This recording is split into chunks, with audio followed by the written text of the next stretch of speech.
This news is brought to you by एक करोड़ एक करोड़ केवल 6 रुपियाँमा? साँच्चै किन्नुहोस् डेढ साप्ताहिक लटरी केवल 6 रुपियाँमा अनि जित्नुहोस् पहिलो पुरस्कार 1 करोड़ रुपया। वक्ताओं की ताकत भाषा, लेखकों का अभिमान है भाषा, भाषाओं के शीर्ष पर बैठी मेरी प्यारी हिंदी भाषा। नमस्कार, मैं नेहा और आप देख रहे हैं एसके लाइव, आपका समय आपकी खबर। हिंदी दिवस बस कुछ ही दिन बचे हुए हैं। सितंबर महीना आते ही हिंदी पर लोग चर्चा, आलोचना, परिचर्चा करने लगते हैं और ठीक एसके लाइव के द्वारा भी हिंदी दिवस से पहले हिंदी पखवाड़े का आयोजन किया गया और हिंदी पखवाड़ा भी चल रहा है। इसके साथ ही साथ अगर हम लोग बातचीत कहें, इन पखवाड़ों में जितने भी हम लोग साहित्यकारों से इस पखवाड़े के द्वारा हम लोग जुड़े, बातचीत किए, आलोचकों से जो मुद्दे सामने आए हैं उसी मुद्दों को लेकर के आज एक पैनल डिस्कशन हम लोग कर रहे हैं एसके लाइव के स्टूडियो पर। और आज हमारे साथ खास कार्यक्रम में जुड़े हुए हैं। सबसे पहले मैं परिचय करवाना चाहूँगी आप सभी से। हमारे साथ जुड़े हुए हैं मेरे बाएं तरफ से S Agarwal sir ji, founder principal Siliguri model senior secondary school north Bengal, Sahodaya school के अध्यक्ष, सीबीएसई के रिसर्च पर्सन और एनटीए के नेशनल टेस्टिंग एजेंसी से बहुत बहुत स्वागत करते हैं सर आपका। और इसके साथ हमारे साथ जुड़े हुए हैं खोरीबारी के जो रामजन प्राथमिक विद्यालय के शिक्षक हैं और हिंदी प्रकोष्ठ ब्लॉक प्रेसिडेंट नक्सलबाड़ी से अंबुज कुमार रॉय जी, बहुत बहुत स्वागत करते हैं सर आपका। और इसी के साथ हमारे साथ जुड़े हुए हैं मेरे दाहिने तरफ में हैं सिलीगुड़ी कॉलेज के प्रोफेसर और पश्चिम बंग हिंदी अकादमी के सदस्य हैं और हिंदी साहित्यकार एवं आलोचक है अजय साहू सर जी, बहुत बहुत नमस्कार और स्वागत करते सर आपका। और हमारे साथ जुड़ी हुई हैं सिलीगुड़ी हिंदी बालिका विद्यालय की प्रधान अध्यापिका, इसके साथ साथ कवि, आलोचक और साहित्यकार अर्चना शर्मा मैडम जी, बहुत बहुत स्वागत करते हैं आप सभी का।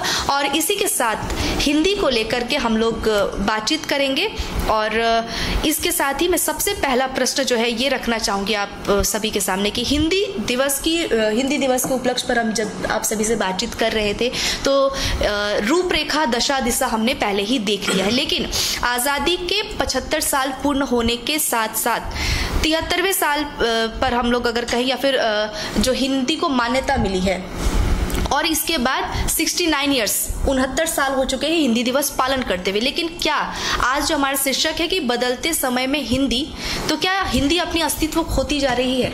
अजय सर से। बदलते समाज में हिंदी यदि शीर्षक है तो सबसे पहले हमें यह देखना होगा कि समाज के बदलाव की दिशा क्या है और समाज में यदि बदलाव आ रहा है तो किन कारणों से, और इस बदलाव का रिफ्लेक्शन कहाँ से हम देख पाएंगे। यदि समाज को देखें और समय को देखें तो आज़ादी के पहले एक समय था जब हिंदी की भूमिका राष्ट्रीय रही थी, पूरे राष्ट्र को एक करने की भूमिका रही। लेकिन आज़ादी के बाद राजभाषा, राष्ट्रभाषा के द्वंद्व शुरू हुए और आगे चलकर राजनीति ऐसी हुई कि राष्ट्रभाषा तक पहुंच ही नहीं पा रही है हिंदी। और अब वैश्वीकरण की पृष्ठभूमि जब 80-85 से शुरू हो रही है और घोषित तौर पर 91 में वैश्वीकरण को हमने अपनाया और उस समय को पार करते हुए जब हम 21वीं सदी में पहुंच रहे हैं, तब की हिंदी और आज की हिंदी में बहुत भारी अंतर है। समाज बदल गया है। राष्ट्र को एक करने की आज जरूरत हिंदी के माध्यम से क्या किसी को हो रही है? ऐसी बात नहीं है। दूसरी बात देखनी होगी कि जब समाज में बदलाव है तो समाज बना किससे है, तो उस वर्ग को ध्यान में लेना होगा जिससे समाज की संरचना बनती है, समृद्ध होती है, तो साथ ही साथ विकृत भी होती है, जिसमें हमारे साथी होते हैं रचनाकार, शिक्षक, राजनेता और संगठन कर्मी मुख्य रूप से। तो इनकी क्या भूमिका होती है, ये कैसे हिंदी को लेकर आगे आते हैं। लेकिन जब हम 21वीं सदी में पहुंच रहे हैं तो बाजार पूरी तरह से हावी है और इस बाजारवादी व्यवस्था में हम अब हिंदी को कैसे अपने व्यवहार में ले पा रहे हैं, यह भी एक मुद्दा बनता है। और अंततः सिर्फ एक बात रखना चाहूँगा, फिर जैसी चर्चा होगी आगे बढ़ेंगे। मैं इस बात पर जोर देता हूँ कि भारतेंदु हरिश्चंद्र की एक उक्ति, निज भाषा उन्नति है सब उन्नति को मूल, इस पर हमारे शिक्षक, साहित्यकार, रचनाकार, आलोचक, संगठन कर्मी, राजनेता बहुत गर्व करते हुए पाए जाएंगे इस हिंदी दिवस के अवसर पर। लेकिन यदि ऐसी पंक्ति पर गर्व करते हैं तो उसके वर्तमान संदर्भ को भी समझने की जरूरत है। भारतेंदु हरिश्चंद्र का समय और समाज अलग था, आज का समय और समाज अलग है। उन्नति की जो अवधारणा है उसमें आमूल परिवर्तन आ चुका है। इस परिवर्तन को ध्यान में रखते हुए बदलते समाज को देखें और फिर हिंदी की भूमिका तय करें। बिल्कुल, इसी के साथ साथ हम लोग चाहेंगे कि क्या बदलते समाज में हिंदी अपनी अस्तित्व खोती जा रही है ऐसे सर? जहाँ तक हिंदी भाषा का सवाल है, चूँकि आज़ादी के पहले से और आज़ादी के बाद भी हिंदी भाषा के रूप में अपने एक अलग पहचान बना के उभरी है और इसका एक अलग महत्व रहा है। तो पहचान खोने का तो प्रश्न उठता ही नहीं है। अब ये प्रश्न उठता है कि आज़ादी के बाद हिंदी की उन्नति हुई है या इसमें गिरावट है। तो प्रश्न ये भी आता है कि उन्नति और गिरावट का पैमाना क्या है। और अपने सुविधा के अनुसार हम लोग कह देते हैं हिंदी खतरे में है और हिंदी की अवनति हुई है। इसका कोई पैरामीटर तो मुझे तो नहीं ज्ञात होता। जितने लोग हिंदी हैं, हिंदी भाषी हैं, वो अपने घरों में भी हिंदी का इस्तेमाल करते हैं और विद्यालय में जहाँ भर्ती होते हैं शुरू से प्राथमिक स्तर से, और जैसे जैसे उनके शिक्षा का स्तर बढ़ता है तो चूँकि हिंदी माध्यम के स्कूलों में अगर बच्चा भर्ती होता है तो वही भाषा के माध्यम से बच्चा आगे बढ़ता है। और आगे चूँकि हायर एजुकेशन के अंदर में यहाँ बंगाल की पृष्ठभूमि में हिंदी को लेकर आगे बढ़ने का इतना स्कोप नहीं है, तो उसके वजह से बच्चों को या तो बांग्ला माध्यम से आगे बढ़ना होता है या फिर अंग्रेजी से। तो इसको हम लोग हिंदी के साथ में अगर जोड़ के देखें तो ये राज्य की अपने इंफ्रास्ट्रक्चर व्यवस्था की बात है जी। और मुझे किसी भी तरीके से ये नहीं ज्ञात होता और मैं सहमत भी नहीं हूँ कि हिंदी जो है अपना अस्तित्व खो चुकी है, हिंदी के अंदर अवनति है। हिंदी हमेशा से ही जो है सर्वश्रेष्ठ भाषा रही है, क्योंकि इसके इतिहास को अगर हम लोग देखेंगे तो राष्ट्र जब स्वाधीनता के समय से और इतनी सारी भाषाएं थी, देश के अंदर में विविधताएं हैं और हर 10 कोस में जो भाषाएं बदलती है, और उस परिप्रेक्ष्य में हिंदी ही एकमात्र भाषा उभरी थी जो पूरे देश को एक सूत्र में बांधने में कामयाब हुई थी।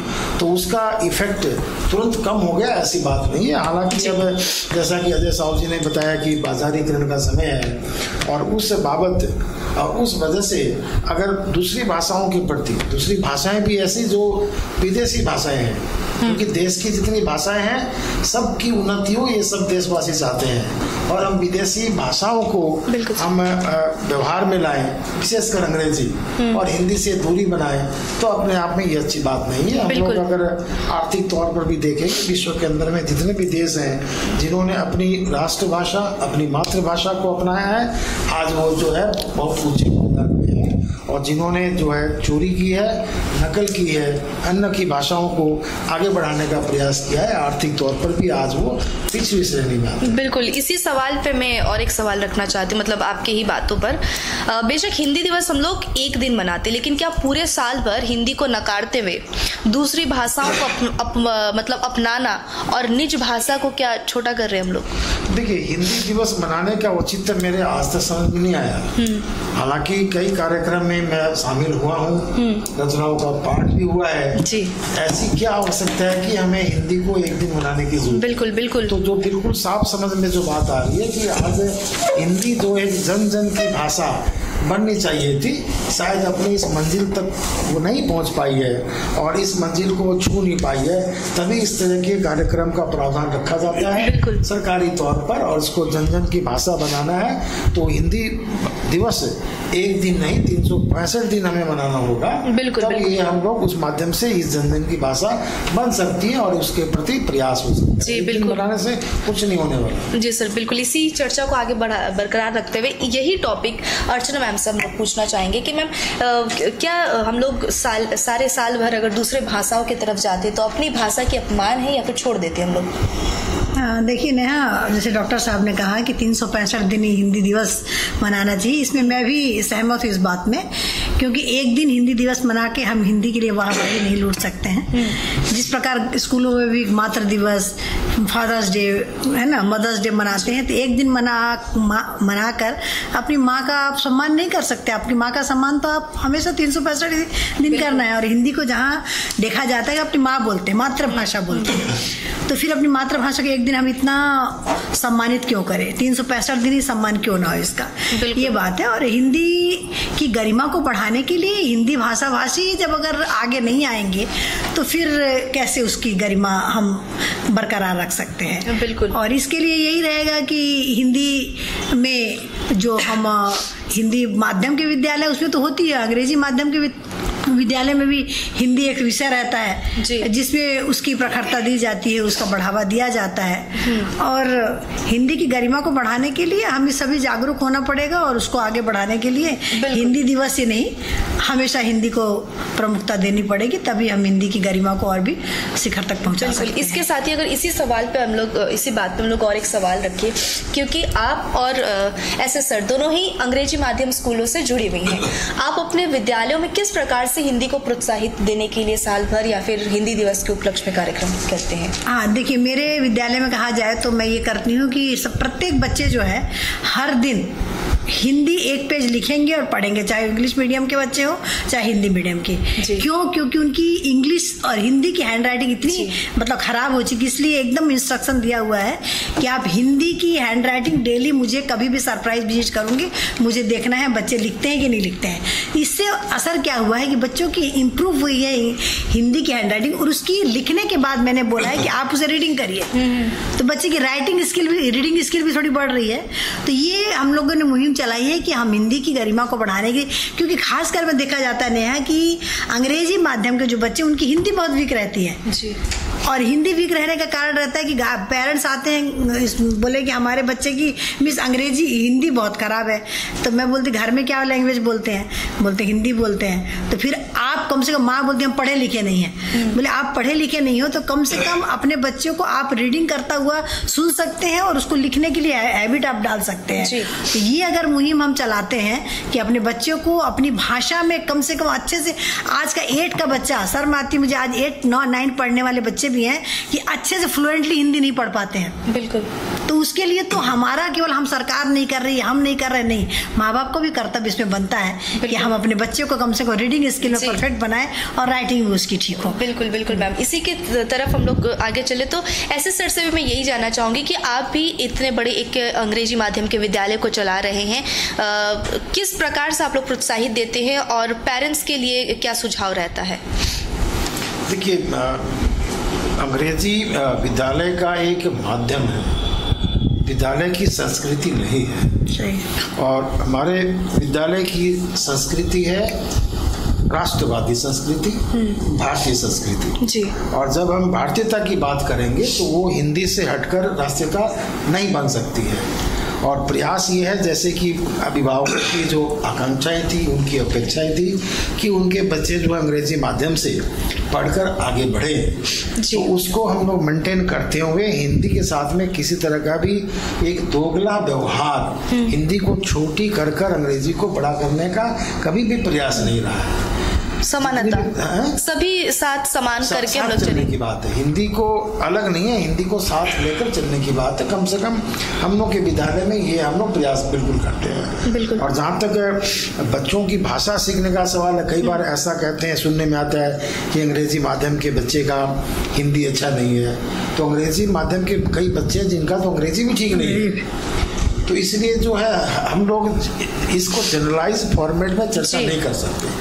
हम लोगों का मूल उद्देश्य ये होता है कि बच्चे के पास जितनी भाषाएं हैं, यहाँ चूंकि ट्राइलिंगुअल फॉर्मूला होता है, 2 भाषाएं उनको आवश्यक रूप से पढ़नी होती है, सीखनी होती है। उसके अंदर में हिंदी और अंग्रेजी ये समान रूप से महत्व पाती है।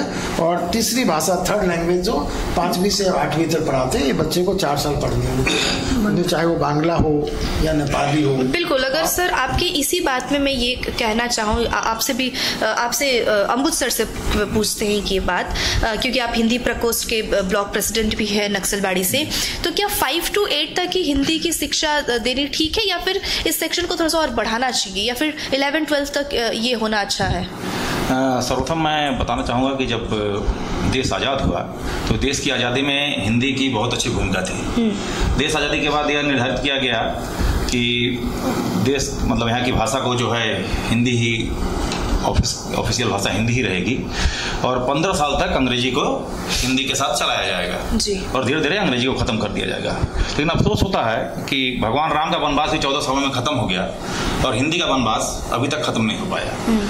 और जैसा कि आपका प्रश्न है कि हिंदी को क्लास कक्षा 8वीं के बाद बंद कर देना चाहिए या जारी रखना चाहिए, तो मेरे विचार से हिंदी सिर्फ विद्यालयों में पढ़ाने से ही हिंदी का विकास संभव नहीं है। ठीक है, हिंदी जन जन की भाषा है, या भारत में सबसे ज़्यादा बोली जाने वाली भाषा है, विश्व की दूसरी सबसे बोली जाने वाली भाषा है। तो बदलते परिदृश्य में जहाँ तक मुझे लग रहा है कि हिंदी में काफ़ी संभावनाएं हैं। बिल्कुल। तो क्या आपको क्या लगता है कि इसको और बढ़ाना चाहिए?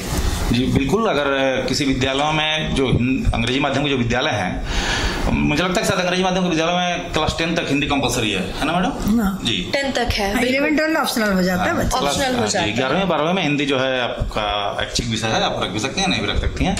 लेकिन हाँ, मेरे विचार से अगर 11 क्लास 11-12 में भी अगर हिंदी को रखा जाए तो काफी अच्छा रहेगा। सर आप इनका कहना है कि कंपलसरी क्लास 11-12 में किया जाए तो अच्छा रहेगा। बिल्कुल सर, आप क्या कहना है? तक भी हिंदी कंपलसरी नहीं है। हमारे सीबीएसई के जो ढांचाक्रम 5 to 8 तक, और उसके अंदर में ये हिंदी को जो है कंपलसरी नहीं है। यहाँ पे बाइलिंगुअल फॉर्मूला होता है, लैंग्वेज 1 लैंग्वेज 2, इसमें आपको एक अंग्रेजी का चयन करना है और सेकंड लैंग्वेज आप क्लास 1 से भी बंगला ले सकते हैं। और उस स्थिति के अंदर में हिंदी आपकी 3rd लैंग्वेज बनती है, जो क्लास 5वीं से लेकर 8वीं तक होगी। बिल्कुल, बंगला या नेपाली। 5 to 8 ये 3 साल का ही, अगर ये समय 4 साल 5, 6, 7, 8 4 साल का ये जो पढ़ाई हो जाता है। अजय सर की तरफ हम लोग चलेंगे। सर आपको क्या लगता है कि 4 साल में बच्चे अगर इंग्लिश मीडियम के हिंदी पढ़ के आगे निकले तो कितना अच्छा होगा, या फिर और बढ़ना चाहिए? जब यह संरचना तैयार हो रही होगी तो भाषा का ज्ञान, जहाँ तृतीय भाषा यानी 3rd लैंग्वेज के रूप में हिंदी है या कोई भी भाषा है, तो उसके प्रति सोच यह है कि भाषा का ज्ञान मात्र हो व्यावहारिक जीवन के लिए, उसमें कोई रचना रचे, ग्रंथ लिखे, ऐसा कोई उद्देश्य नहीं है। भाषा का ज्ञान वहाँ उद्देश्य, जैसे हम लोगों ने 8वीं तक बांग्ला विषय को पढ़ा, तो यह एक बात है। अब बात है कि इसको क्या 12वीं तक ले जाने की कोशिश की जानी चाहिए। तो आज जैसा हमारा शीर्षक है, समाज बदल रहा है, उसमें रोजगार की संभावनाएं बदल रही है, तो अब भाषा के प्रति ये जो भावनात्मक हमारा एक्शन रिएक्शन है वो बंद करना होगा, चाहे किसी भी जगह पर जी। बल्कि व्यवस्था मूलक हम सोच को पैदा करें, डेवलप करें, और इसके तहत देखना होगा कि आज 10वीं में हम किस भाषा को ले, कैसे ले, जिससे हम रोजगार की दिशा में बढ़े। क्योंकि हमने देखा कि किसी भी भाषा का विकास का मतलब है उसमें अधिक से अधिक संभावनाएं हैं। आज के संदर्भ में आज़ादी के पहले अलग उसका आशय था, लेकिन आज उसका आशय अलग है। मैं सहमत नहीं हूं कि अंग्रेजी माध्यम के बच्चे अच्छी हिंदी नहीं बोलते। मैं इस बात से बहुत ही कड़ी आलोचना करता हूं। मैं तो इतना भी चैलेंज करता हूं कि अंग्रेजी माध्यम के विद्यार्थी को भी बिठा दिया जाए कहीं अंग्रेजी माध्यम के, और उसके बराबर में किसी को खड़ा कर दिया जाए, तो मैं समझता हूँ 100 में 80 विद्यार्थी होंगे जो हिंदी माध्यम के विद्यार्थियों से अच्छी हिंदी बोलते हैं। सर आपको रोकना चाहूंगी, ऐसे सर है अर्चना मैम है, आप लोगों की कुछ अगर कहना चाहे सर के बात पर। सर का क्या वक्तव्य है कि मतलब कि अंग्रेजी विद्यालय के जो बच्चे हैं उनकी हिंदी विद्यालय के बच्चों से ज्यादा अच्छी बोलने के स्तर पर बोलने और लिखने के स्तर पर ये अच्छी है। क्योंकि हम लोगों के जो बच्चे होते हैं, देखिए उसको हम लोग भाषा तक सीमित नहीं रखते हैं, उनका एक मीडियम और इंस्ट्रक्शन है, उसके अंदर में बच्चों को पढ़ाया जाता है, तैयार किया जाता है, वो अंग्रेजी माध्यम से अपने आप को एक्सप्रेस करे और लिख भी सके। और बच्चे सिर्फ भाषा में ही क्यों, आज साइंस है, विज्ञान है, सामाजिक विज्ञान है, साइंस, मैथ्स, सोशल साइंस में भी बच्चे अच्छे हों। तो कुल मिला के हम लोग जैसे विद्यालयों का ये प्रयास होता है कि बच्चों को जितने सब्जेक्ट पढ़ने हैं हर सब्जेक्ट में वो उम्दा हो। नहीं अंग्रेजी, चूंकि एक प्रश्न ये आया कि हम हिंदी को जैसे 8वीं तक क्यों सीमित रखते हैं? कहीं सीमित नहीं रखा गया है, ये डिपेंड करता है कि हमारे बच्चे किस बोर्ड में दाखिला लेते हैं। सीबीएसई के अंदर बिल्कुल साफ सुथरा प्रावधान है, हम 1 से लेके 12 और उसके बाद में कॉलेज के माध्यम से हम हिंदी में पढ़ सकते हैं, कहीं को रुकावट नहीं है। इवन कि हमारे विद्यालय के अंदर में देखते हैं जो बांग्ला पृष्ठभूमि से जो बच्चे आते हैं वो भी हिंदी लेते हैं, सही है। वो हिंदी 10वीं तक वो पढ़ते हैं, चाहे तो आगे भी पढ़ सकते हैं। डॉक्टर साहब, मैं यहाँ थोड़ा जोड़ना चाहूँगा कि पढ़ना अलग बात है, लिखना अलग बात है, लेकिन जब विद्यार्थी बनते हैं तो लिखना भी पड़ता है और बोलना भी पड़ता है। बिल्कुल।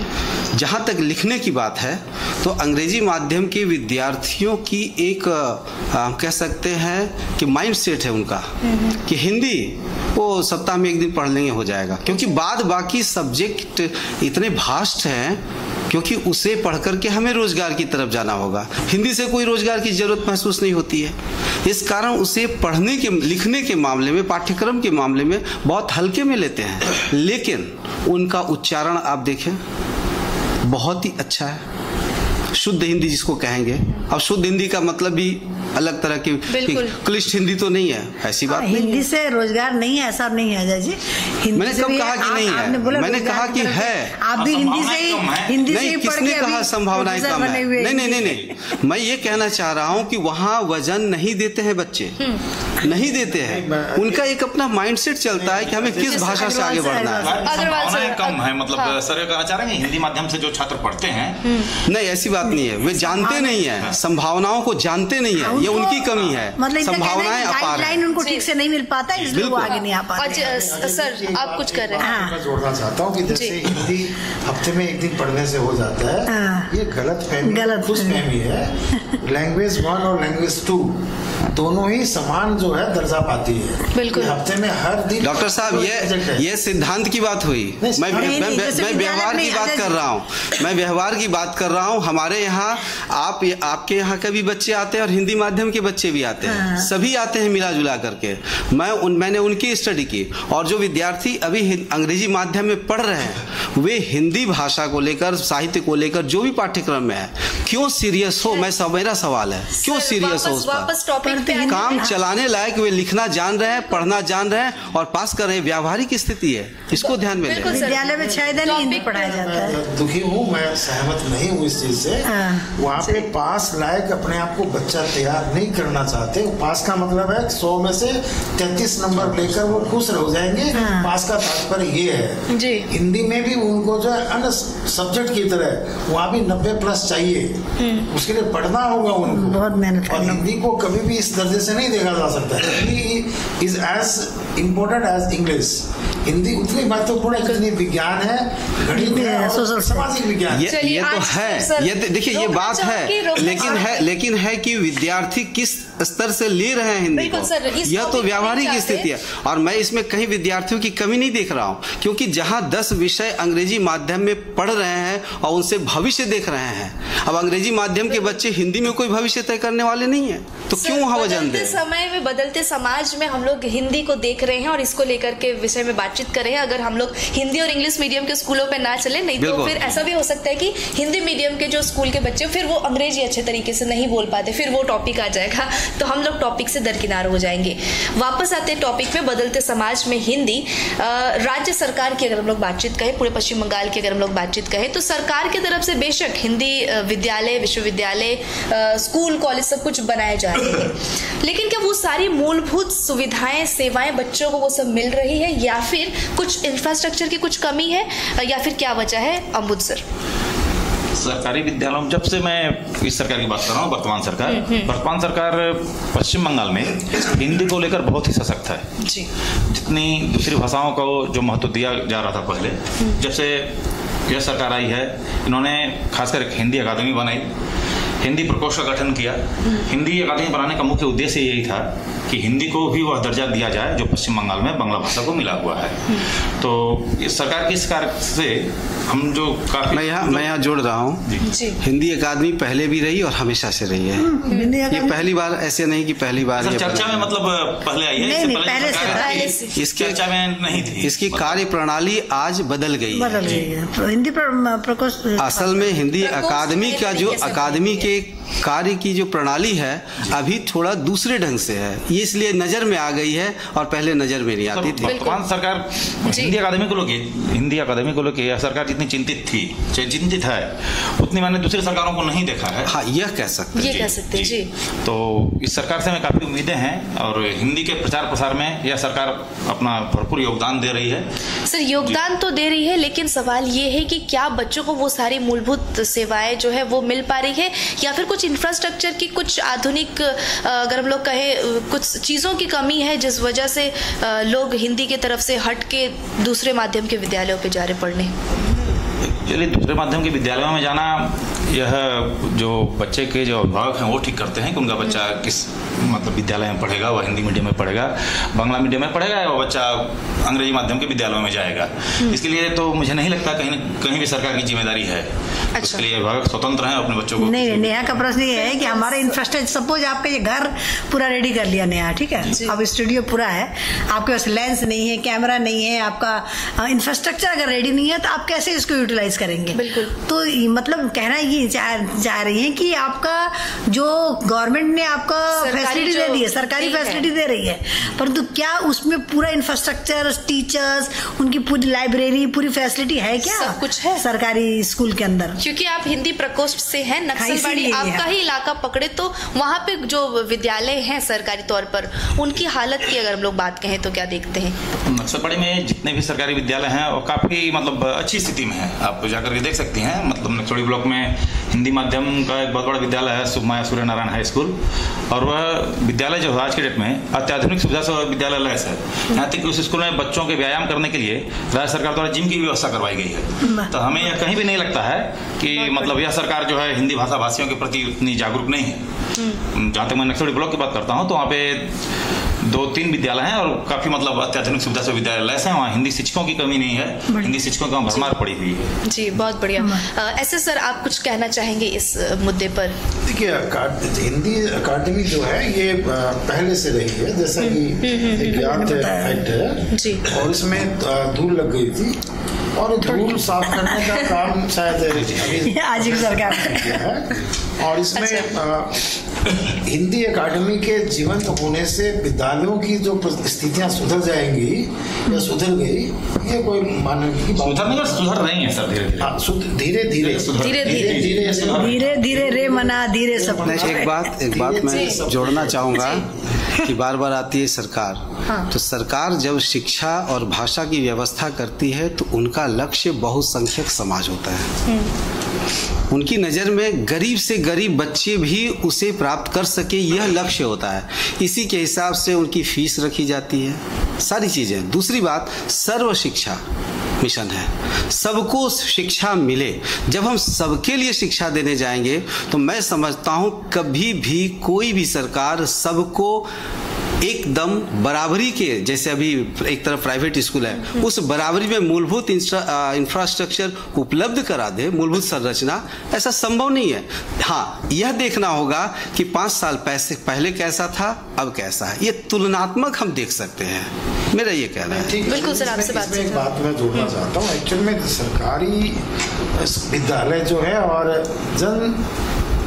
जन के लोग हैं, इसमें हर तबके के लोग आते हैं जी। और जब वो सरकारी स्कूलों को प्राथमिकता देंगे अपने एडमिशन में, तो ये मानना होगा कि यहाँ सरकारी स्कूलों का स्वास्थ्य और उनका वातावरण अच्छा है। खामखा हम अपने व्यवहारिक स्तर पर अपने को कंफर्टेबल पाते हैं, हमें चीज़ों का महिमा मंडन करना है, ये तो दूसरी बात है। देखिए, इसमें कोई किसी को रोक नहीं सकता है जी। कोरोना के टाइम में हम लोगों ने बार बार चीख कर कहा था कि सरकारी विद्यालयों के लिए एक सुनहरा अवसर है कि वो अपने आप को साबित करें। अभिभावकों का, बच्चों का कॉन्फिडेंस वो जीते कि अगर बच्चे यहाँ आते हैं तो सुरक्षित हाथों में है और उनको हम अच्छी शिक्षा मुहैया कराएंगे, क्योंकि सरकारी विद्यालयों के पास में इंफ्रास्ट्रक्चर की कमी तो नहीं है, कमी होनी भी नहीं चाहिए। सारे विद्वान शिक्षक हैं, ऐसा है ना, सारे विद्वान शिक्षक हैं। हम लोग स्कूल ने हम लोग जैसे ये मुद्दा है ना, हिंदी दिवस कैसे मनाए उस स्थिति के अंदर में, और सरकारी स्कूलों का परफॉर्मेंस और आउटपुट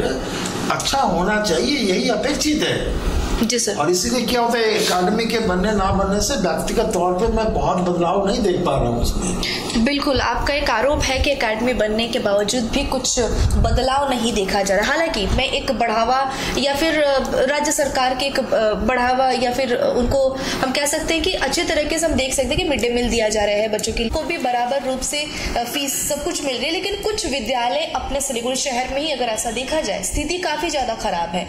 उनकी इंफ्रास्ट्रक्चर काफ़ी ज़्यादा बंद है, जहाँ पे लाइब्रेरी होनी चाहिए वहाँ की स्थिति खराब है। तो उन सभी चीज़ों को क्या हिंदी एकेडमी, हिंदी प्रकोष्ठ नहीं देख रही? एक क्लास में नेहा, एक बात मैं बोलूँगी, जैसे एक क्लास में अजय बोलेंगे उसकी, अगर एक क्लास में जैसे हम लोग में 40 बच्चों की सर जानते हैं, हम 40 से ज़्यादा बच्चे नहीं लेते हैं हमारे क्लास में। वही सरकारी स्कूल में मेरी फ्रेंड है संजीदा देवनाथ, ठीक है, उससे मुझे तुम्हारे क्लास में कितने बच्चे हैं? तो बोले दीदी 150 से 200 हो जाते हैं। बिल्कुल। तो मुझे ये बताओ कि जब एक क्लास में 150 बच्चा बैठा हुआ है और बच्चे सट के ठस के बैठे हुए हैं, तो वहाँ टीचर कंसंट्रेशन कैसे कर पाएगा? 40 मिनट का पीरियड तो एक तो अटेंडेंस लेने में उनका चला गया, तो कैसे पढ़ाई करेंगे?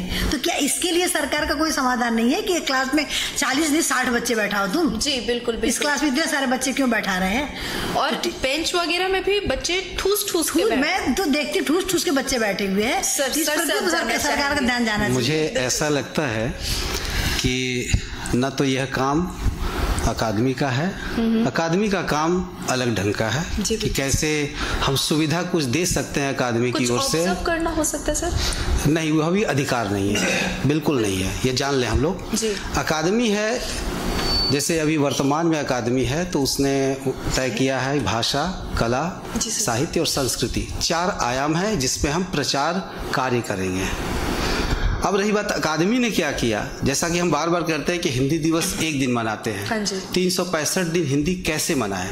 और अकादमी का जब सवाल आता है तो मैं सूचित करना चाहूँगा, अब कहाँ तक संभव होगा तो एक प्रक्रिया है, सरकारी प्रक्रिया रातों रात पूरी नहीं होती है। बिल्कुल। जैसे अभी बात आई कि इतने बच्चे बैठते हैं तो वहाँ कैसे क्या करे शिक्षक, तो मैम ने कहा कि क्यों नहीं इसका समाधान रातों रात नहीं हो सकता।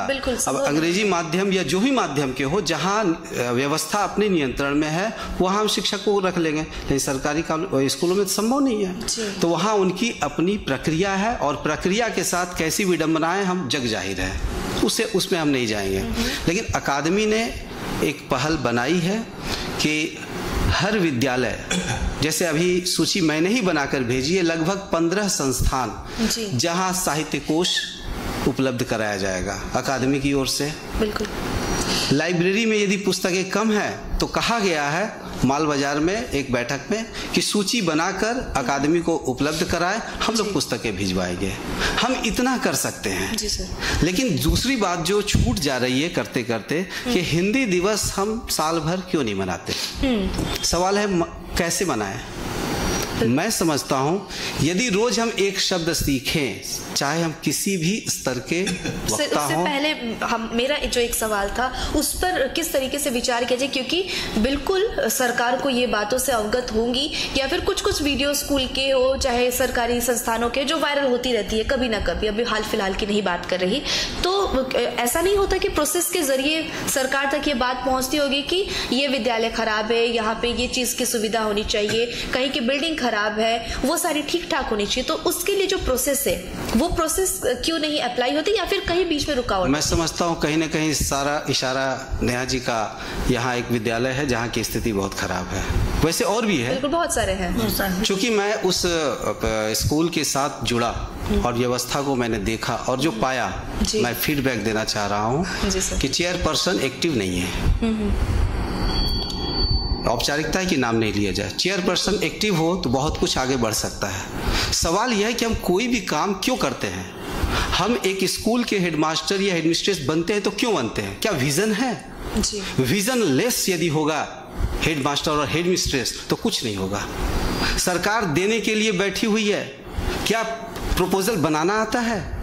कितने प्रपोजल बनाकर भेजे गए हैं सरकार के पास, मेरे सामने लाकर दिखाए, नहीं बनाए गए हैं। सिर्फ यहाँ हम लोकल कुछ नेताओं के पीछे भागते रहेंगे और हमारा काम हो जाएगा, ऐसा नहीं है। अब बात यहाँ जुड़ती है कि ऐसे संस्थान जब डाउनवर्ड जाते हैं जब, तो उस भाषा के प्रति भी हमारा नजरिया कुछ हल्का हो जाता है। ये दुखद स्थिति है। तो इसके लिए मैंने बीच में कहा, तो एक पहल चली थी, एक शिक्षक का इतना सामर्थ्य नहीं हो पाया कि वह कुछ बोल पाए सामने आकर।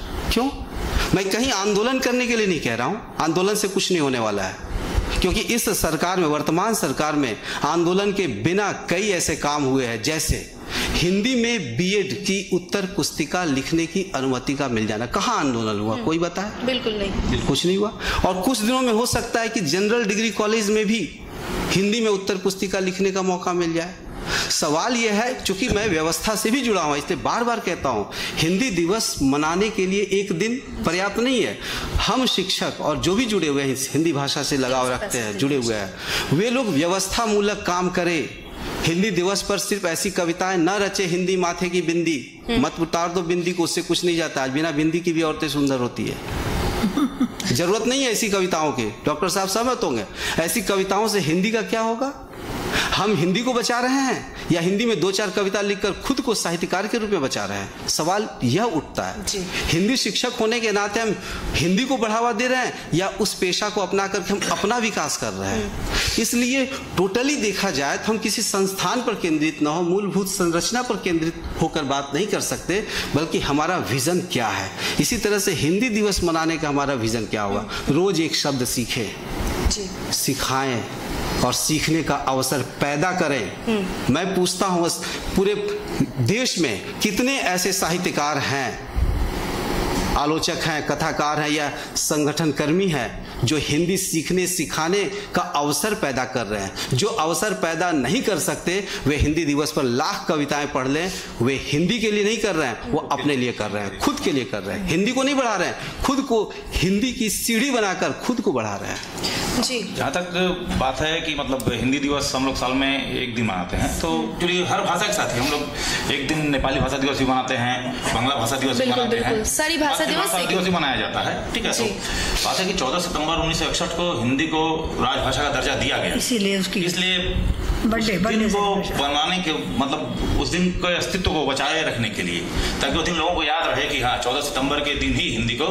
आधिकारिक भाषा का दर्जा दिया गया, राष्ट्रीय भाषा का दर्जा दिया गया, इसलिए हम मनाते हैं 1954 को सर, 1954। अच्छा, और एक बात जो बार बार आती है उठ करके हिंदी के अस्तित्व को लेकर, जी, जो अंग्रेजी का एक आता है आकर्षण, तो हम विज्ञापन को देखें, किसी भी भाषा के विकास में बाजार की बहुत बड़ी भूमिका रही है शुरू से,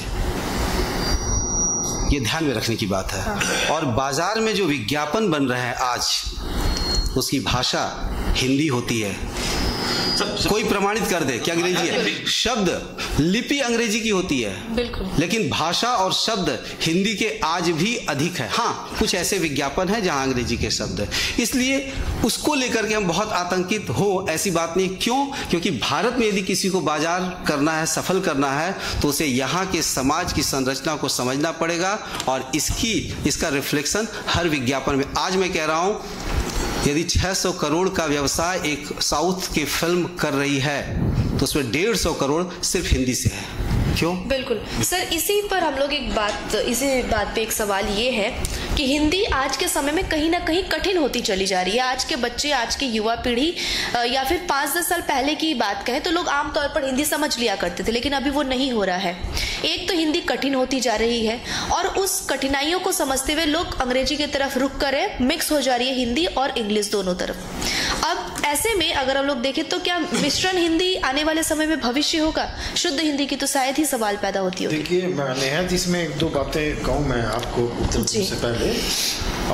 हम लोग जब विद्यार्थी हुआ करते थे अपने माध्यमिक स्तर में या उससे पहले, तो यही सुनने में आता था कि जो सिलीगुड़ी हिंदी हाई स्कूल है, इवन कि बंगला माध्यम का सिलीगुड़ी बॉयज स्कूल है, बंगला जो माध्यम है सिलीगुड़ी गर्ल्स स्कूल है, जोशनामयी है, वहाँ से जितने बच्चे पास आउट होके आते थे वो समाज के लिए बहुत बड़ी हस्ती के रूप में निकलते थे। बिल्कुल। बड़े जितने भी आज सिलीगुड़ी शहर में आप देखेंगे बड़े बड़े डॉक्टर्स हैं, चार्टर्ड अकाउंटेंट्स, जो एडवोकेट्स हैं, वो सारे इन स्कूलों से निकले हैं। बिल्कुल सर।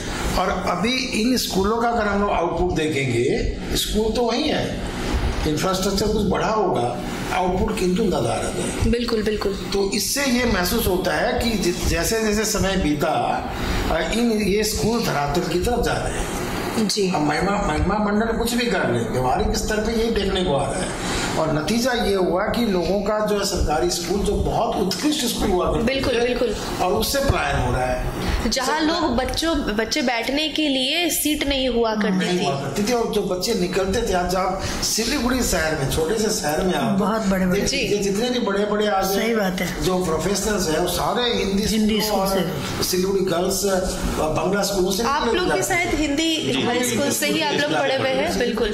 शिव मंगल स्कूल के विद्यार्थी वहाँ से निकले। पहली बात तो ये है कि तो ये हमें खुद मंथन करना है कि इसमें एक उन्नति हुई है विद्यालय के आउटपुट में या एक अवनति हुई है, ये आपको डिसाइड करना। अवनति हुई है, इसी वजह से लोगों का पलायन हुआ है। हाँ जी।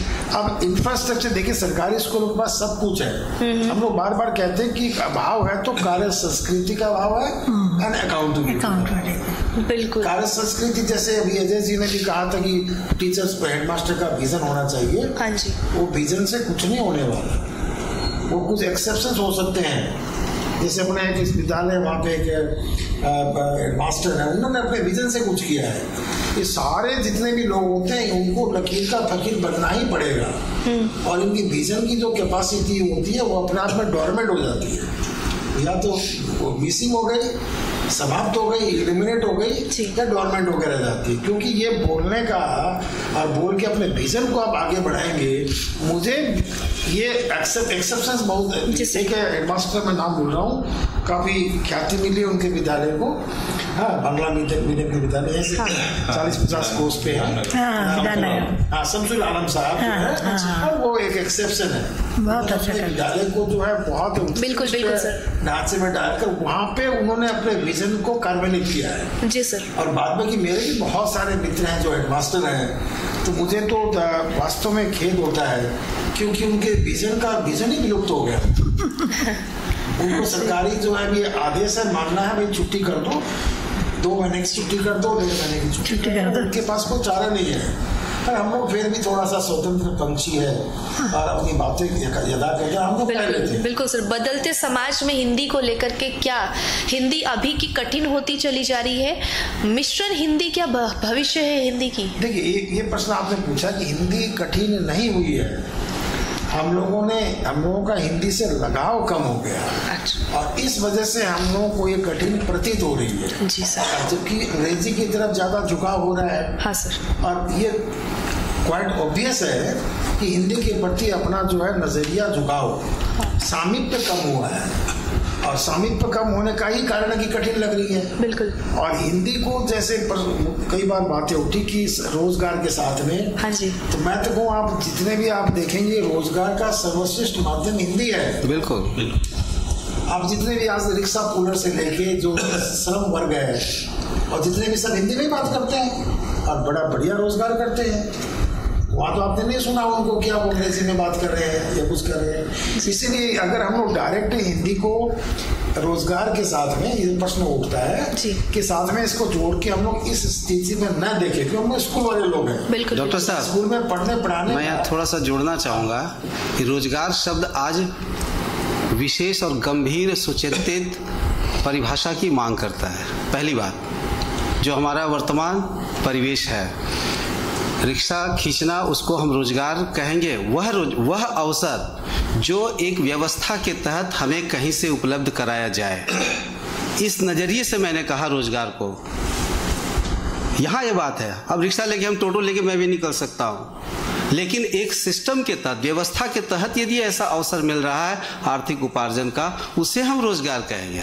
अब सवाल है, ये तो व्यवस्था हमने खुद बना ली, आज रिक्शा चला रहे, कल नहीं चलाएंगे, कल टोटो चलाएंगे, परसों कुछ करेंगे, ये रोजगार नहीं है। नहीं, ये रोजगार है, क्योंकि ये एक, मैंने कहा एक विवाद की बात है। लेकिन फिर भी डॉक्टर साहब ने जब कहा कि बहुत सारे अवसर है, मैं सहमत हूँ।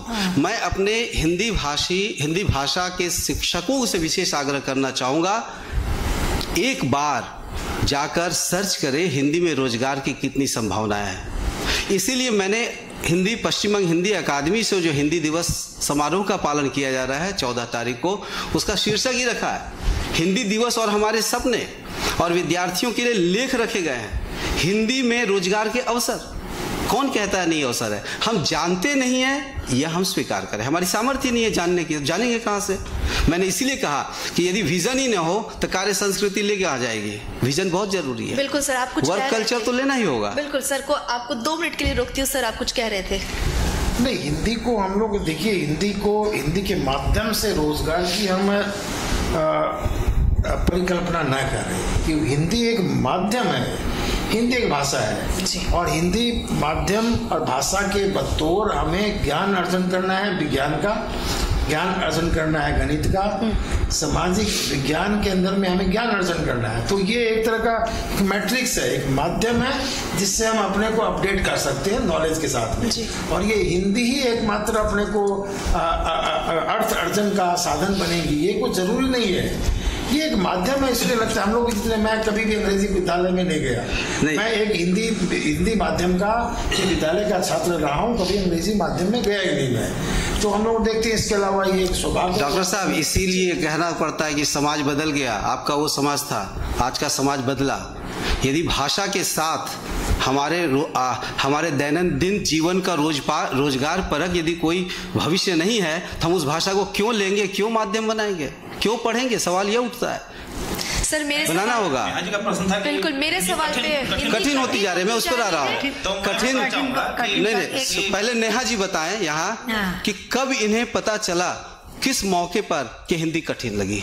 कठिन आजकल के जो बच्चे हैं या फिर आज की जो युवा पीढ़ी है, वो किसी भी प्रकार से हिंदी को उस तरीके से समझ नहीं पा रही है, या फिर जो कठिन वर्ड आते हैं, क्योंकि ना बच्चे पर्यायवाची शब्द पढ़ रहे हैं, ना ही उस तरीके से हिंदी को समझ रहे। क्योंकि मैं खुद एक हिंदी की छात्रा रही हूँ हिंदी विद्यालय से, लेकिन अभी हमें समझ में आती है। लेकिन हमारे साथ अगर आज के और भी इंग्लिश मीडियम के अगर स्टूडेंट, इसमें वो नहीं समझ, बिल्कुल बात है, आज समझ में आ रही है।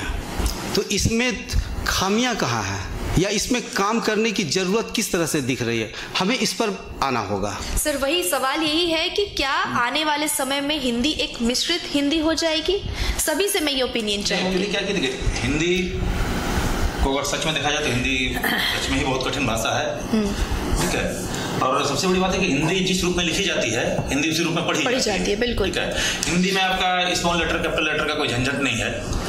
लेकिन आज की जो पीढ़ी है वो मतलब इस बात को नहीं समझ पा रही है, और कहीं कहीं जो अंग्रेजी माध्यम के छात्र हैं ना, मतलब उनके विद्यालयों में उस विषय पर भी जोर नहीं दिया जाता है। सारे बच्चे आजकल मतलब विज्ञान की तरफ जाना चाहते हैं, इकोनॉमिक्स की तरफ जाना चाहते हैं, तो कहीं कहीं प्राइवेट विद्यालयों की सर उस टॉपिक पे नहीं जाते। हम सिर्फ इतना जानना चाहिए कि आने वाले समय में हिंदी क्या मिश्रित की तरफ चली जाएगी, भविष्य क्या है? सिर्फ सिंपल में सर, मुझे नहीं लगता कि हिंदी जो है आप बोलना चाह रहे हैं कि इंग्लिश हो जाएगी, ऐसा बिल्कुल नहीं होगा। क्योंकि विश्व की जो सबसे बड़ी कंपनी है अमेजॉन, आप उसको देखिए, उसने अपने सॉफ्टवेयर जो है अब हिंदी में भी डेवलप करना शुरू कर दिए हैं। मतलब आप कहना चाहते कि हिंदी जो है हिंदी मिश्रित नहीं होगी। सर, आप क्या कहना चाहेंगे? देखिए, इसमें कहते हैं कि हर भाषा का एक विकास होता है। जी सर। विकास के क्रम में एक प्रोसेस ऑफ इवोल्यूशन, हाँ जी, इवोल्यूशन होगा। इवोल्यूशन का मतलब बदलाव होगा जी। और इस बदलाव का ये नेचुरल रूल यही है कि वो अपने सुविधा के मुताबिक चेंज, हाँ जी, चेंज को अपनाते हुए लोगों के साथ में बनी रहे, और इसमें अंदर बदलाव बिल्कुल संभव है। अब जब एक तो बोलचाल की भाषा होती है और एक लिखने पढ़ने की भाषा होती है, और हिंदी के अंदर में इतना मतलब मादा है कि वो कई भाषाओं के कई शब्दों के को अपने अंदर समाहित कर सकती है। बिल्कुल बिल्कुल, मैं बिल्कुल साफ तौर पर बदलाव देख रहा हूँ, और कर भी रही है समाहित। इंग्लिश बोल रहे हैं, हाँ, इंग्लिश, और इंग्लिश तो चले बोल लीजिए कि हिंदी की अपनी गरिमा है। और एक प्रश्न आपने रखा था कि लोगों को हिंदी कठिन लग रही है। हाँ सर, वो कठिन लगने का भान कर रहे हैं, वो अच्छा ढोंग कर रहे हैं कि हाँ, बड़ा अच्छा मुझे नहीं आता है, बड़ा अच्छा रोते हैं हिंदी में, बड़ा अच्छा हंसते हैं हिंदी में। क्योंकि ये सब ढोंग करते हैं, ढोंग कर वो अपने को साबित ये करना चाहते हैं कि हमें हिंदी समझ नहीं आती है, मैं तुम हिंदी बोलने वालों से बहुत अच्छा, मुझे ऐसा लगता है। अच्छा सर, यानी कि आपकी तरफ से अगर हम लोग ये रखें कि आने वाले समय बदलाव डेफिनेटली हो सकता है। बिल्कुल, बिना बदलाव कोई चीज, परिवर्तन संसार का नियम है। बिल्कुल बिल्कुल, परिवर्तन संसार का नियम है। और वो देखिए, नहीं, परिवर्तन संसार का नियम है। जैसे पता, जैसे सर ने कहा कि बदलाव संभव है। जैसे देखिए, पहले शुद्ध अगर हिंदी अगर हम बोले किसी के सामने, तो अगर मैं ट्रेन में खड़ी हूँ, मैं किसी से पूछे लौ पत्तगामिनी कितने समय आएगी, तो समझेगा क्या? बिल्कुल नहीं समझेगा। हॉस्पिटल की परिचारिका कहाँ है, बोली कहाँ, कौन से देश से आ गया है, बिल्कुल, तो हम उसको नर्स बोल रहे हैं, ट्रेन बोल रहे हैं जी। तो इसके साथ समागम, हिंदी ऐसी भाषा है जो बोलते एक नदी की तरह है। हाँ जी, अपने साथ कंकड़ पत्थर बालू सब बहा के ले जाती जो उसको मिलता है।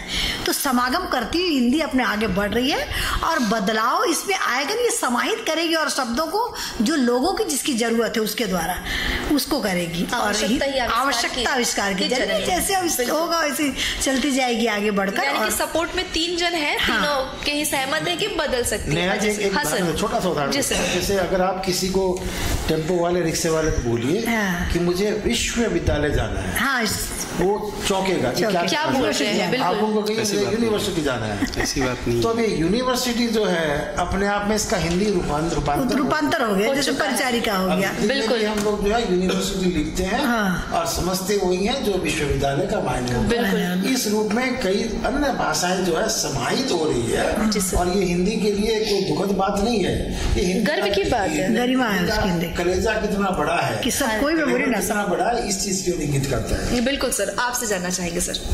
पहली बात तो ये, हम लोग जो बात कर रहे हैं कि भविष्य में क्या होगा, तो हिंदी की अपनी खासियत ही है इसकी समावेशी संस्कृति। पहली बात है, हाँ जी, हर तरह से शब्दों को लेना, तो हिंदी में अवश्य ही आगे बदलाव आएंगे। दूसरी बात कि जो डॉक्टर साहब ने कहा कि विश्वविद्यालय या कह दें कि तो समझ में नहीं आएगा, शायद सिर्फ बंगाल के परिदृश्य को ही देख रहे हैं। अब बिहार चले जाइए, यूपी चले जाइए, लिपिक हम समझेंगे नहीं, वे लोग लिपिक का इस्तेमाल कर रहे हैं। यहाँ की बात है, हाँ बिल्कुल, मैं यही कह रहा हूँ, मैं बिल्कुल कह रहा हूँ, बंगाल की बात आप कर रहे हैं। लेकिन यदि राष्ट्रीय स्तर पर देखें तो कई ऐसे क्षेत्र हैं जहाँ हिंदी के शब्दों का इस्तेमाल धड़ल्ले से हो रहा है। ऑफिस के सामने हिंदी में लिखा हुआ अभियंता, अब हम इस्तेमाल नहीं करते तो हमारा दोष है, मौका दिया गया है। सर आप रेलवे में जाके देखिए, दूसरी बात, हिंदी के महत्व को समझा है। बिल्कुल, रेलवे से ही, अंग्रेजों के समय से ही, सीबीएसई में भी हिंदी में ही काफी होता है। और जो बात अर्चना मैम ने रखी कि लौह पथगामिनी, कोई हिंदी नहीं है, मजाक उड़ाने के लिए किसी ने बना लिया, और इसका हम उदाहरण बनाएंगे ऐसे अवसर नहीं है हिंदी की। अच्छा, क्या बोलते हैं ट्रेन के लिए, जैसे बस, मैं बता रहा हूँ, रिक्शा यहाँ का शब्द ही नहीं है, एक मिनट, रिक्शा यहाँ का शब्द ही नहीं है, उसका अनुवाद बनाते रहिए बैठकर, तिपहिया, चौपहिया, पचपहिया, वो ये बनाने के लिए बनाया गया है। ट्रेन क्या है, सुनिए, रेल हमारी संस्कृति का शब्द नहीं है। रेलगाड़ी जिसको कहते हैं, एक शब्द भंडार में संकर शब्द, 2 शब्द, एक हिंदी और अंग्रेजी, हिंदी अरबी। तो हिंदी की ये सामर्थ्य है कि दूसरी भाषा को हिंदी में रहते हुए भी अंग्रेजी को लेकर के, अंग्रेजी के साथ हिंदी को लगा करके हम उसका हिंदीकरण कर रहे हैं, ये अपनी सामर्थ्य है। पर्यायवाची शब्द लेकिन बिल्कुल, हाँ, यह एक बात है। अब सवाल है कि हम भाषा के माध्यम से सिर्फ सिलीगुड़ी का काम चलाना चाहते हैं, पहाड़ का काम चलाना चाहेंगे तो पहाड़ के शब्दों को लेंगे, सिलीगुड़ी के शब्द का काम चलाना चाहते हैं तो वहाँ के हिसाब से शब्द को लेंगे, और भाषा को यदि हम सीमित करना चाहते हैं तो हम यहाँ के लोकल लें। लेकिन जब हम राष्ट्रीय स्तर पर हिंदी के भविष्य को खड़ा करना चाह रहे हैं, निर्मित करना चाह रहे हैं, तो हमें सहर्ष उन शब्दों को लेना होगा जिससे हमारा जीवन हिंदी के साथ सहज हो। विकास का मतलब शुद्ध हिंदी और सरल हिंदी, विकास का मतलब ही है सरलता, बिल्कुल। जो विकास करता है वह अपने आप में रूढ़ होता जाए तो वह विकास नहीं कहलाएगा। तो हिंदी आत्म केंद्रित होकर नहीं रह सकती है, बल्कि वह तो विश्वव्यापी भाषाओं, अब हिंदी से लाठी चार्ज दूसरी भाषा वाले ले रहे हैं। हाँ। तो क्या उनकी भाषा की सामर्थ्य को हम कम करके आकेंगे? नहीं, बल्कि हमारी भाषा वहां जाकर के अपनी पहचान बना रही है, उनकी भाषा को हम लेकर पहचान बना रहे हैं। अब यहाँ एक बहुत गौर करने की बात है कि बाजार में जोर देकर कहना चाहूंगा कि बाजार ने इस बात को सबसे ज्यादा समझा है।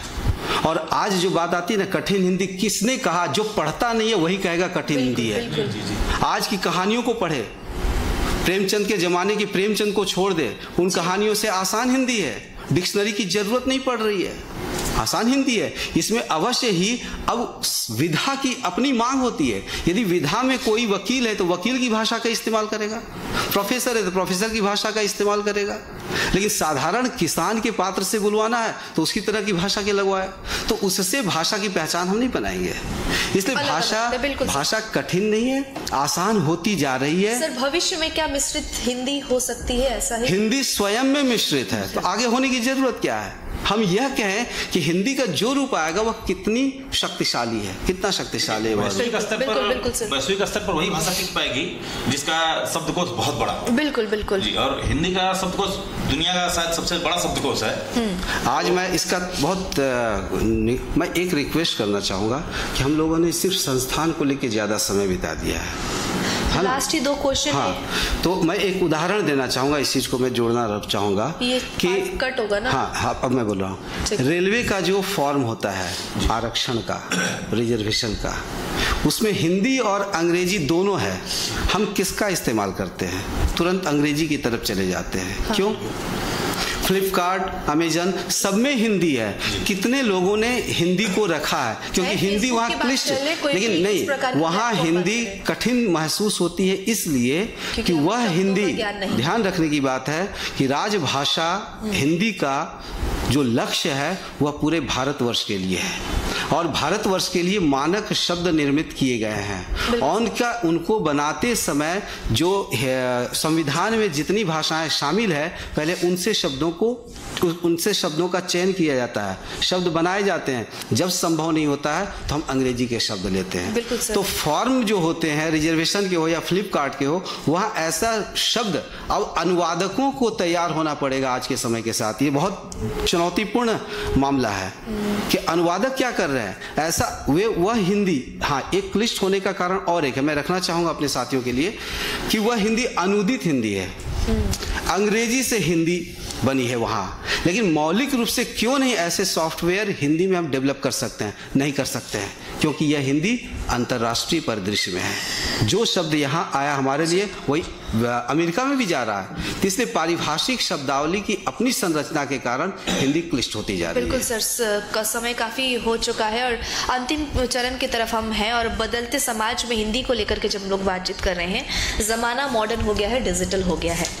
इस बदलते जमाने के साथ ताल मिलाते हुए हिंदी को बढ़ावा अगर देने की बात कहें तो इसमें ताल मिलाते हुए किस प्रकार से सामाजिक तौर पर और सरकारी तौर पर हम लोग इसे आगे बढ़ा सकते हैं? ऐसे सर, देखिए, अभी विगत कई वर्षों से ऐसा देखने में आया है कि केंद्र सरकार के तहत जितने भी ऑफिस या विभाग हैं, उनमें हिंदी को जो है थोड़ा बढ़ावा दिया जा रहा है जी। कई बार कई तरह के ओरिएंटेशन प्रोग्राम्स, मीटिंग होती है, और पहले तो हिंदी को कम बोला जाता था, अब बिल्कुल हिंदी से ही शुरुआत होती है और हिंदी से ही प्रोग्राम खत्म भी होता है। हिंदी भी बोल रहे हैं बड़े बड़े रिनाउंड प्रोफेसर, बिल्कुल, और जो बहुत उच्च स्तरीय जो पदाधिकारी है वो हिंदी में, कभी जैसे कल ही एक कार्यक्रम था इनोवेटिव काउंसिल को लेके, हम लोगों ने ओरिएंटेशन प्रोग्राम जो है ज्वाइन करा था। देखते हैं वहाँ पे इवन की प्रोफेसर जेरी जैसे लोग वो हिंदी से शुरुआत की, तो हम लोगों को शुरू में आश्चर्य लगा, और मुझे लगता है कि दूसरी बार भी तीसरी बार भी अगर इसी तरह सामने आएंगे तो हमें आश्चर्य नहीं होगा। तो कहने का तात्पर्य है, जितने भी आज केंद्र सरकार के तहत जितने भी विभाग हैं वहाँ पे हिंदी का प्रचलन बड़े जोरों शोरों से हो रहा है। अच्छा, और ये भी था कि विभिन्न अगर संगठनों की तरफ से बात कहें, विद्यालयों की बात कहें, सरकारी पहल करे, साल भर होनी चाहिए इस प्रकार से हिंदी को बढ़ावा देने के लिए। हिंदी बढ़ावा देने की बात नहीं, बढ़ावा देना अलग बात है, इसको हमें व्यवहार पे लाना होगा। हिंदी के साथ में हम लोगों की मौलिक और नैतिक ड्यूटी है, कर्तव्य है, क्योंकि हिंदी ने ही हमें पढ़ाया है, हिंदी ने ही सिखाया है, हिंदी ने ही लिखाया है जी। और इससे अगर हम दूर होकर अब कुछ परिकल्पना करते हैं तो ये मेरे ख्याल से जिस भाषा ने आज हम लोग को खड़ा किया उसके साथ में घोर अन्याय है। और ये 1 2 दिन 4 दिन चर्चाओं के पक्ष में मैं नहीं हूँ, हिंदी के साथ आगे बढ़ना है। मतलब हिंदी में ऐसा नहीं कि हिंदी का कोई सिलेक्टेड दिन को हम हिंदी में बात करेंगे, ये रोज की बात है, रोजमर्रा की भाषा है, दिनचर्या की भाषा है। और इसके साथ में बिल्कुल हम लोग उन्नति के पथ पर बहुत आगे बढ़ सकते हैं, इसमें कोई दो राय नहीं है। जी, आपसे जानना चाहेंगे सर, आपका क्या मत है इसको लेकर के, सरकारी संगठनों की तरफ से सरकारी पहल या फिर सामाजिक तौर पर किस तरीके से बढ़ावा दिया जाए? इसके लिए सरकारी पहल भी होनी चाहिए, सामाजिक पहल भी होनी चाहिए। अभी कुछ दिन पहले मैं न्यूज़ पेपर पढ़ रहा था, तो उसमें मुझे काफ़ी अच्छा लगा जब मैं देखा कि महात्मा गांधी अंतर्राष्ट्रीय विश्वविद्यालय जो वर्धा में है, अब वहाँ MBA की पढ़ाई भी लोग हिंदी में कर रहे हैं। तो कहीं ना कहीं मतलब हिंदी की डिमांड बढ़ रही है। जैसा मतलब एक मार्केट में हवा क्रिएट कर दिया गया है कि हिंदी में स्कोप नहीं है, हिंदी की डिमांड नहीं है, लेकिन ऐसा नहीं है। जैसा अजय सर बार बार कह रहे हैं कि हिंदी में बहुत सारा स्कोप है, लेकिन लोगों को जानकारी नहीं है। तो अगर हम लोगों तक वो जानकारी, हिंदी बढ़ावा को लेकर साहित्यकारों की अगर भूमिका की बात कहें तो वो कैसे देखते? साहित्यकार पूरी तरह से प्रोफेशनल हो गए हैं, वो अपने आप को मतलब दिखा रहे हैं, हिंदी के नाम पे जो है वो अपना विकास कर रहे हैं हिंदी। और इसमें किसी का तुष्टीकरण करना हो, किसी की मिथ्या महिमा मंडन करना हो, और इनका प्रोपोर्शन अनुपात ज्यादा मिश्रित होता है। और एक बात मैं कहना चाहता हूँ इसमें, अभी जो न्यू एजुकेशन पॉलिसी 2020, इसके अंदर में अगर हम लोग सेलिएंट फीचर देखेंगे, मुख्य विशेषताएं, और पहला पॉइंट ये होता है कि मल्टीलिंगुअलिज्म और बहुभाषीय एक विधा, जिसके अंदर में कहा गया है कि जो जितनी भी हम लोगों की देशीय भाषा है उनको बढ़ावा मिले, यानी मातृभाषा को बढ़ावा मिले। और ये अभी धीरे धीरे स्टार्ट होने लगा है। और मुझे लगता है कि ये जो एक विशेषता है NEP की, और इसमें जितने भी हम लोगों की अपने देश की भाषा है, चाहे वो बांग्ला हो, कन्नड़ हो, मलयालम हो, उर्दू हो, सारी भाषाओं का उन्नयन एक साथ होगा। और ये सारी भाषाओं को बॉन्डिंग जोड़ के रखने का काम हिंदी करेगी, और सारी भाषाओं के विकास को सुनिश्चित किया जा रहा है NEP के माध्यम से। बिल्कुल, समय की अभाव है सर,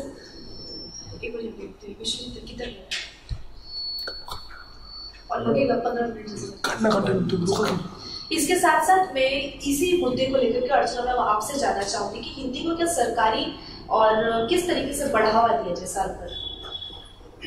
साल भर बढ़ावा देने का, देखिए जब हम खुद पर ये सोचें कि हम हिंदी के विकास के लिए हमें कुछ करना है, और साल भर इसी प्रकार के कार्यक्रम कुछ होते रहे, और विद्यालय में भी बच्चों को उत्साहित करते रहे हिंदी के प्रति, कुछ न कुछ कार्यक्रम करें उनकी लेखनी को बढ़ाने के लिए और उनकी वर्तनी को सुधारने के लिए। तो खासकर क्या होता है, विद्यालय वर्तनी बहुत मतलब जो उसकी स्पेलिंग रहती है ना बहुत गलत होती है, तो हम उसको सुधारने के लिए की मात्रा ठीक से नहीं लगा पाते हैं, तो वो करें। और हम हमेशा सरकार नहीं करती है, दोषारोपण हम नहीं कर सकते हैं, हमको जागरूक रहना पड़ेगा, हमको आगे आना पड़ेगा। जैसे अजय जी है, भी अकादमी में है, तो वो अपने बना रहे हैं भूमिका कि हमको ये कार्यक्रम कराना है। केवल कार्यक्रम करा के नहीं, और कार्यक्रम को क्रियान्वयन करना पड़ेगा।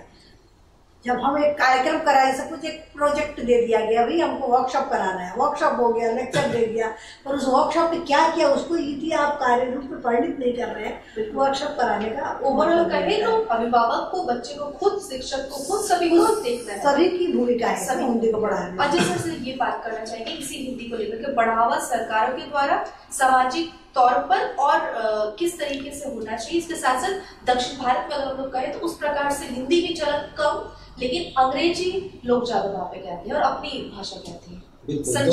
बिल्कुल दो हिस्सा है सवाल का।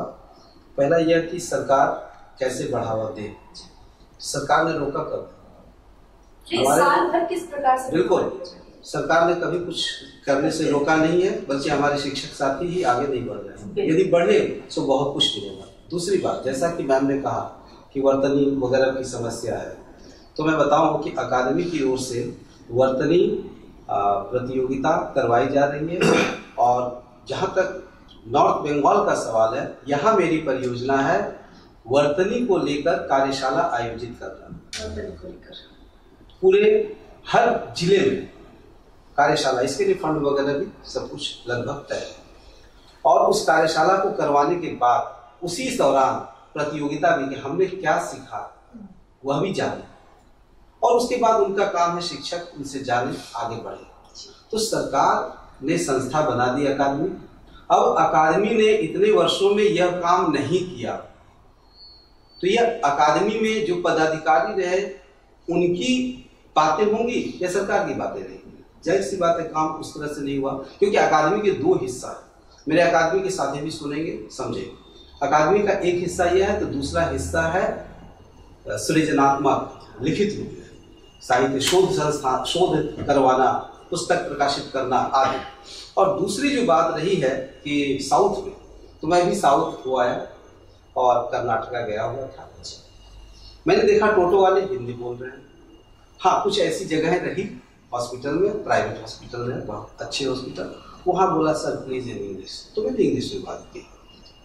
लेकिन अब बात आती है कि वहाँ हिंदी को कैसे हम स्थायी बनाए, तो अभी शायद बहुत देर हो गई है और आगे और हम दूर होते जा रहे हैं। क्यों? क्योंकि हवाई अड्डा, कहाँ मैं उतरा था ध्यान में नहीं, हवाई अड्डा से मैंने सफर किया लगभग 45 से 55 मिनट की दूरी, और उसमें 2 जगह हिंदी दिखाई पड़ी, सिर्फ 2 जगह। एक ढाबा था जिसमें हिंदी में लिखा हुआ था, और एक सरकारी संस्थान था जहां त्रिभाषा सूत्र के तहत हिंदी लिखा हुआ था, बैंक। और कहीं भी हिंदी में कोई होर्डिंग नहीं है। अब वैसे लेकिन हिंदी टोटो वाले बोल रहे हैं, रिक्शा वाले बोल रहे हैं, बहुत कम, सभी बोल रहे हैं, नहीं बोल रहे हैं मेरे, चाहे वो वहाँ पे टूटी फूटी, लेकिन अंग्रेजी का और अपनी भाषा का वो लोग ज्यादा प्रयोग करते हैं। नहीं, उनकी भाषा अंग्रेजी भी नहीं है, वे अंग्रेजी भी नहीं समझ रहे हैं, वे अंग्रेजी भी नहीं समझ रहे हैं, मातृभाषा में बात करना चाहते हैं, सभी नहीं समझते हैं। लेकिन मेरा ये कहना है कि वहाँ परिवेश बनाए जाने की जरूरत है। सिर्फ संस्थाओं के द्वारा पुस्तकों के प्रकाशन की संख्या गिनवाने से हिंदी का विकास नहीं होगा, वहाँ वह परिवेश इस रूप में नहीं बन पा रहा है। वरना दक्षिण भारत के एक अलग प्रांत में चला जाएगा जहाँ पर लोग हिंदी ही नहीं जान पाएंगे। जहाँ इस बात है उसके लिए राजनीति जिम्मेदार है, इसमें बहुत कुछ कहने की बात नहीं है। और एक जो बात आई थी ना साहित्यकार की, साहित्यकार का भूमिका, जाहिर सी बात है कि साहित्यकार डॉक्टर साहब ने कहा या किसने कहा कि आर्थिक मामला होता है, क्या मिलता है, 200 प्रति कविता की किताब छपवाते हैं कहानी की, वो अभी नहीं बेच पाते हैं। और वही नेपाली या सिलीगुड़ी में जाए तो 2000 प्रतियां छपती हैं और बिक रही है, कैसे हो रहा है, क्या आर्थिक लाभ कमाएगा, रोग आकर तो किताब छपवाते हैं। हाँ, इतना जरूर कहूंगा कि ऐसे साहित्यकार साहित्य रचने के साथ साथ समाज से जुड़े हैं। समाज से, साहित्य समाज के लिए, हम समाज से कट गए और साहित्य लिख रहे हैं, साहित्य पढ़ा रहे हैं, क्या करेंगे हम भाषा के लिए? साहित्यकार सर सिर्फ किताब में नहीं, जो कवि सम्मेलन आजकल के जो हो रहे हैं, इतने महंगे कवि सम्मेलन हो गए हैं, वो वहाँ वो पेशा है, पेशा है। हिंदी दिवस पर हम लोग वापस आते हैं।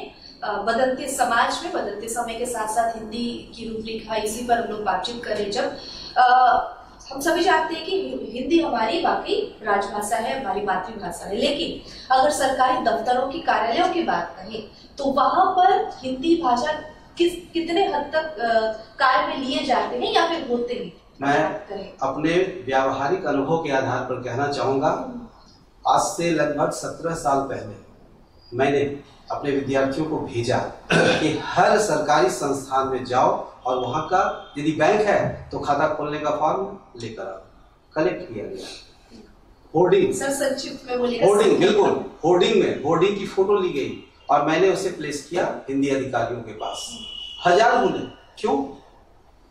आज भी कई कार्यालयों में जाकर मैं दिखाता हूं कि यहाँ यह हिंदी, जब हिंदी अधिकारी सक्रिय नहीं होंगे, हमारे भी साथी हैं, हिंदी अधिकारी ऐसे सक्रिय नहीं होंगे, अब सरकार तो डंडा लेके पीछे नहीं पड़ेगी, आपको दायित्व दिया गया, आप देखिए, तो वहां कमी है। इसलिए हमारे साथी जहां जिस पद पर हैं वहां से अपने पद की गरिमा को महसूस करते हुए हिंदी के प्रति अपनी भूमिका निभाए और कुछ नहीं करना है। बिल्कुल, आपसे यही सवाल किए जाना चाहिए कि हिंदी को सरकारी कार्यालयों पे किस तरीके से कितने हद तक लिया जा रहा है कार्य? देखिए, लिया तो जा रहा है सरकारी कार्यालयों में, बैंक में भी, जैसे बोला तो बैंक में फॉर्म में भी सरकारी हिंदी में भी आप भर सकते हैं।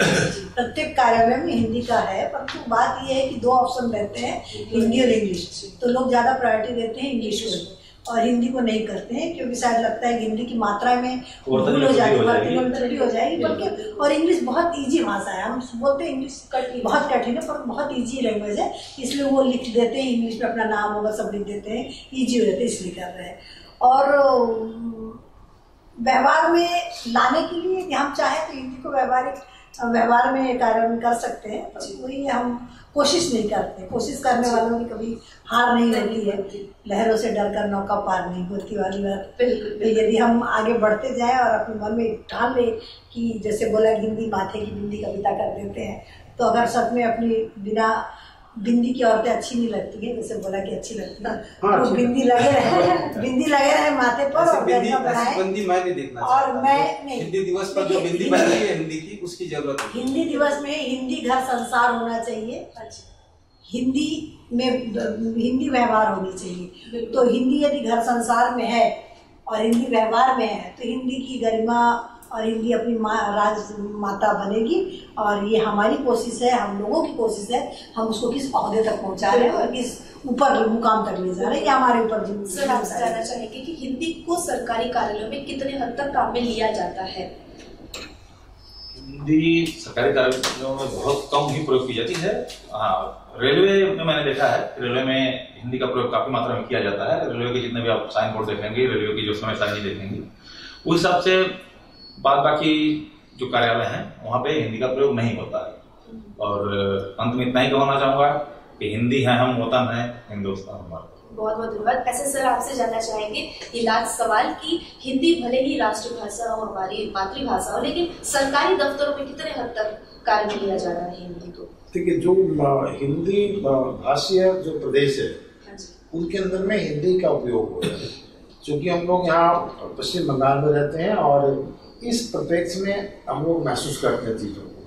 तो यहाँ पे देखेंगे तो यहाँ पे हिंदी जो है सरकारी कार्यालय में इसका उपयोग ना के बराबर है।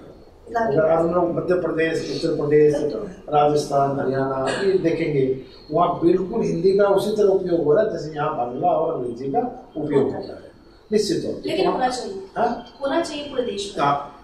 नहीं, जरूरी नहीं है एक्चुअली, ये भी मैं महसूस करता हूँ, क्योंकि अब जो क्षेत्रीय भाषा होगी उसको नजरअंदाज कर हम हिंदी ही सीखे, ये भी कोई मुझे ज्यादा लॉजिकल नहीं लगता है।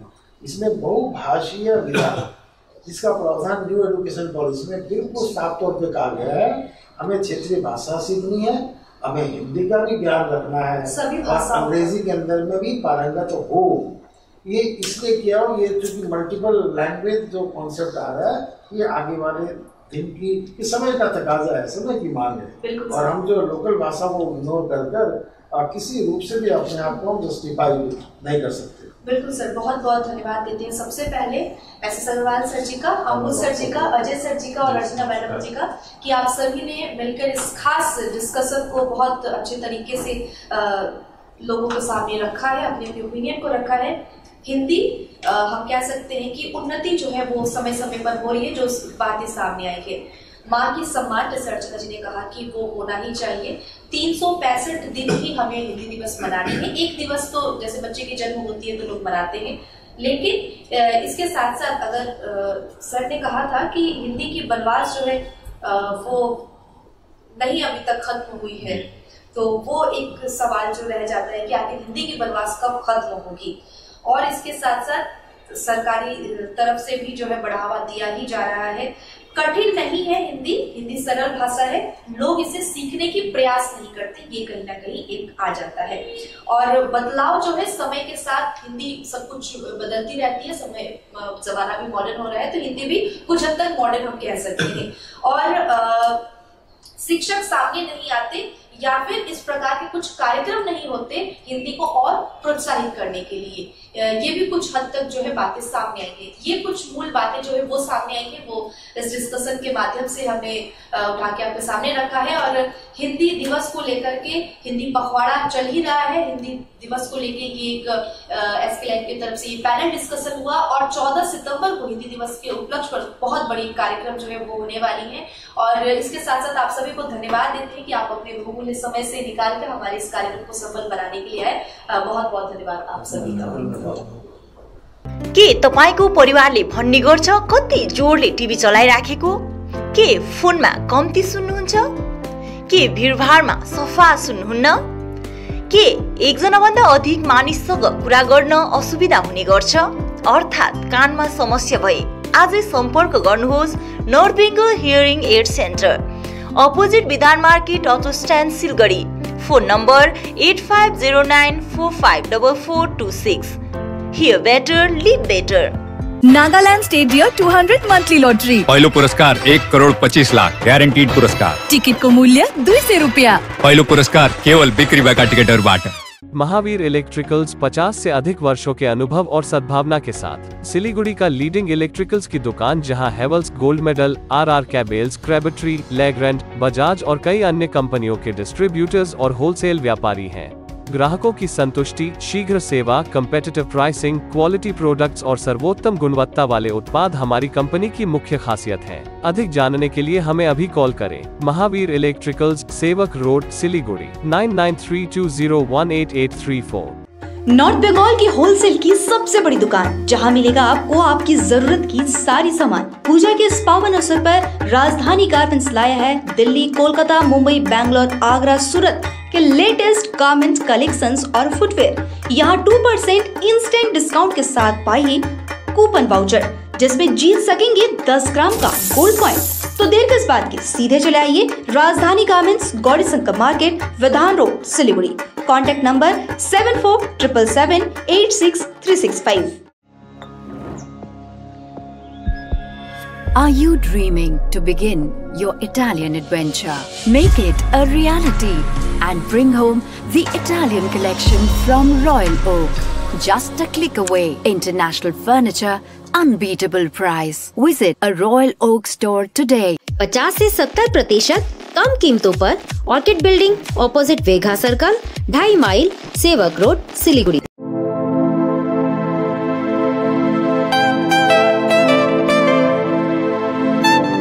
This is the membrane door made with a block board, 2000 rupees for a general door size per piece. This is a WPC flooring. We have the laminated wooden flooring, AC4 grade, AC5 grade available with us. The PVC flooring, this is one day work for one room. These are the wooden laminate flooring. Starting range is 65 rupees per square foot. 7 Concept Pranami Mandir Road 9434040400। Swastik tower Salugara Siliguri के लिए लाया है 2 BHK flat मात्र 22,61,000 रुपए onwards में।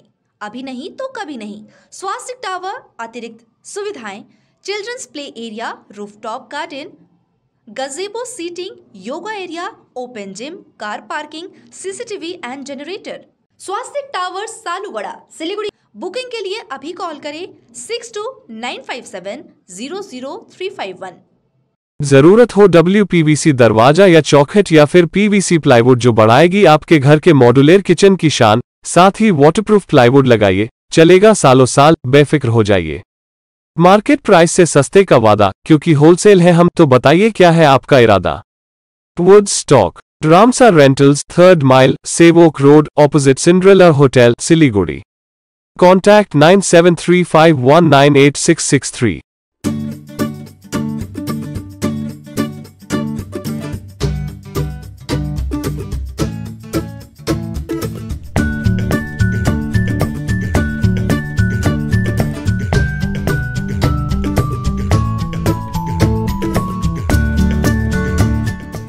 This is made on flush door. The beautiful cutting is done on CNC machine. दोनों side से glass लगा दिया है जिससे भीतर डस्ट एक्यूमुलेट नहीं हो. Any type of design is possible here.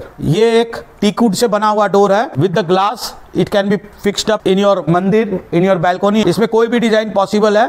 Sliding भी हो सकता है, कैसमेंट भी हो सकता है. This is a beautifully decorated door on flush door. This is a CNC door with 3D design. Any color, any polish available. This is a white door. 3D carving करी हुई है इस पर. This all is available under one roof at 7 Concepts located at Parnami Mandir Road.